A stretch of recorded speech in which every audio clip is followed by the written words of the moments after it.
How are you doing, guys, and welcome back. Today I am up on a hill at the moment.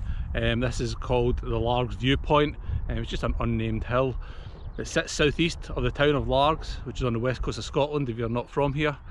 I'm up here to start my journey today, which is about 3 miles that way inside the Clyde Muirshiel Regional Park. It's a place that I've not been before, but I started exploring it and there's so much stuff in there, hill-wise, moorland walks. I'm going to start going in there, but today I'm going to try and find a site that I discovered on the internet recently. I think you'll find it quite interesting. But yeah, before we set off on the journey, I'm going to show you a couple of bits around here, around this viewpoint.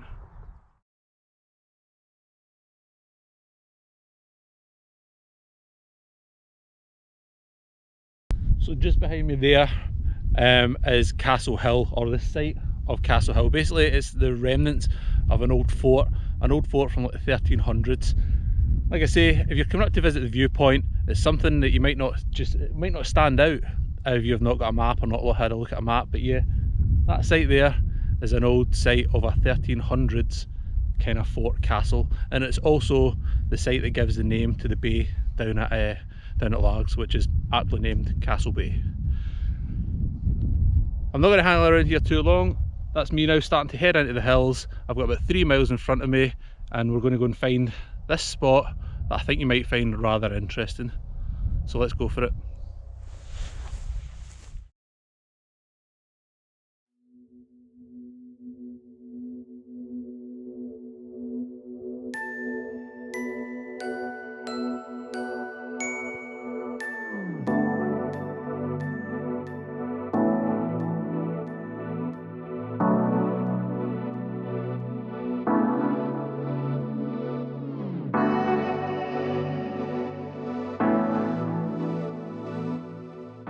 So guys, I have just crested the top of the hill Little Craig Stewart, and I'm now heading towards the summit of Rigging Hill. It's a cheeky little climb coming up the front of Little Craig Stewart. It didn't look that tight on the mapping, but yeah, it's a good wee pull up, maybe 40 or 50 metres. As you come over the top of there, the hills start to open and I can see the points where I'm heading in the distance. So it's a cracking day, hardly any wind, every now and then there's a little breeze, no midges, no annoying flies. I can hear the birds going. It's just amazing to be out. Very rarely do we get conditions as good as this. Whew.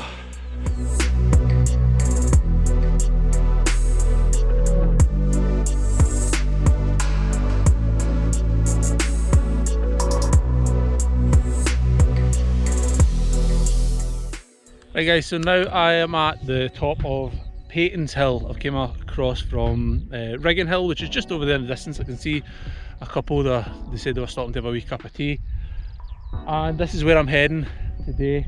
This larger hill in the middle, the distance middle of the screen, that's where I'm heading. That's Irish Law. Just to the left, as you look at it on the screen, which is actually northeast, is Little Irish Law. I don't know how they come up with that name. It's next to Irish Law, it's a bit smaller.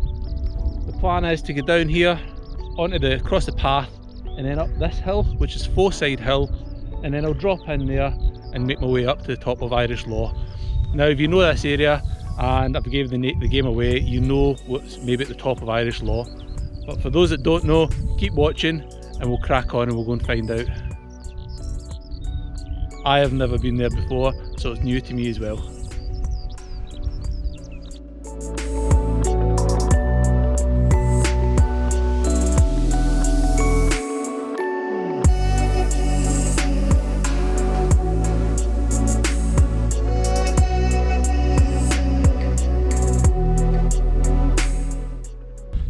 So I'm nearing the summit of Foreside Hill. As you can see behind me there, hopefully you can make it out, the wee red car is pretty much the footbridge where I came from. I say footbridge, it's where the path goes over the stream off the hill. Yeah, I'm almost at the summit of Foreside Hill.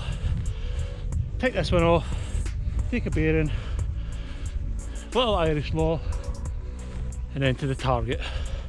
I'll see you on Little Irish Law. So I'm currently at the summit of Little Irish Law, which sits at 463 metres. Just checked the map, sure it is 463 metres high. Irish Law is just up to my left. I can see the cairn there, or the trig point, so I'm going to go and check that out. I've just bumped into a guy there and he was telling me about this hill in the distance, which is Black Law. I hope you can see it there. And he was telling me about the cairn on top of it, how it's massive. And looking from here, I mean, that's a good 2 or 3 k's away, and it is massive. I can actually see it from here. So that's one for another day. Go up and see the size of this cairn. But what I want to see, what I want to show you today, is right here. You can't make it out from here, but that is a plane wreckage, and it looks to me like there's a good couple of bits on the hill. So we'll go over and check it out, and I'll tell you a bit more about it when we get down there.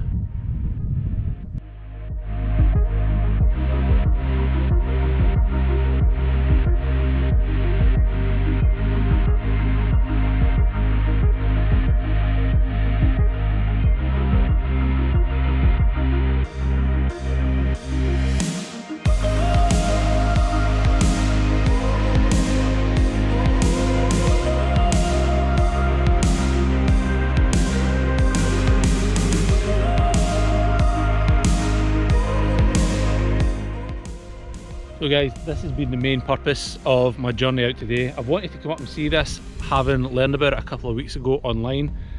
But yeah, this is a spot that lies between Irish Law and Little Irish Law, and it's the crash site of a Vickers VC-1 Viking passenger aircraft.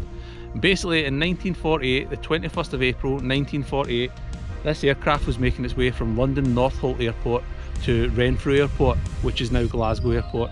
And for whatever reason, as it's been coming in on its approach to Glasgow Airport, or Renfrew Airport, apologies, it struck the side of Irish Law, and this is where it's came to rest. Now there's 20 passengers and crew on board. Every one of them survived. There was 7 of them survived without any injury, so it's 13 injuries from this impact. And there's pieces of it over there, bits of old propeller. Down there there's bits of old fuselage, but this is the main site of the wreckage. You can see the big engine and parts of the wing still there. That's obviously another part of the opposite wing. But yeah, absolutely amazing. I love coming up to see these sites and just to get in amongst them, and just obviously it's better than seeing it online.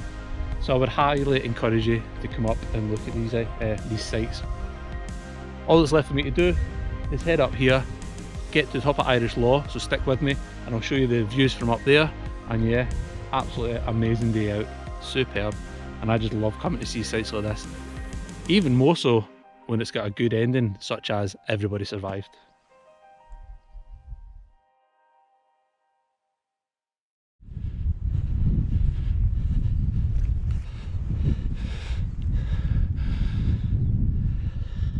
So guys, this is me at the summit of Irish Law. This was the target for today after having seen the plane crash. The views up here are absolutely brilliant. You've got Wee Cumbria, Great Cumbria, and because we're up so high we can now see over Wee Cumbria and over to the whole size, or the whole side of the Isle of Bute. So you can just understand now how big that area was that I went round when I'd done the West Island way. Oh, it's been a cracking day, cracking weather for it. All that's left for me to do now is have my lunch. But what I've just remembered is that I've forgot my cutlery, so I'll be eating my chicken with sauce and salad with my hands. Lovely. So yeah, if you want to see more videos like this out and about in the hills, I'm going to start going a bit further north now that the lockdown restrictions are starting to come away, start to get back into the Monroes. But if you want to see more videos like this, all you need to do is hit that subscribe button, and if you like this video, give it a wee thumbs up. And leave a comment below, tell me what you did like about it, what you didn't like about it. But yeah, absolutely amazing. The Scottish Hills, again, not the biggest ones, these, but absolutely amazing. It's just so good to be out here. Until next time, take care, and I'll see you on the next one.